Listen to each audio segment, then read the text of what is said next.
The Slants say they're the first and only all-American Asian dance rock band in the world. They were inspired by a long tradition of those marginalized due to their race, gender or sexual orientation who appropriated the language used against them. Slanted eyes. And I thought, that's great. Because number one, it's not true. And number two, we could talk about our slant on life of what it's like to be people of color. But when the band attempted to federally register their name as a trademark, the U.S. Patent and Trademark Office declined their application. The USPTO said it was against the law to register names that disparaged others. Because the Slants are Asian American, authorities decided it would be impossible to untangle their name from the racial slur. But of course, that's exactly why they called themselves the Slants in the first place. In essence, what they're saying is anyone can register a trademark for the Slants as long as they're not Asian. The government took the case to the Supreme Court.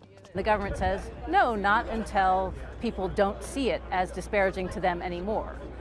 But this case isn't being discussed in a legal vacuum. In 2014, the Washington Redskins lost their federally registered trademark after authorities ruled the name was racist towards Native Americans. The case is still being fought in court, but all sides in the Slants case are aware if they succeed at the Supreme Court, it may set a precedent for the football team to exploit. Simon Tam says some in the Asian American community, even those once supportive of the band, fear a backlash if they succeed. And while he feels the Redskins is a racist name for a football team, trademarks are the wrong vehicle to fight back.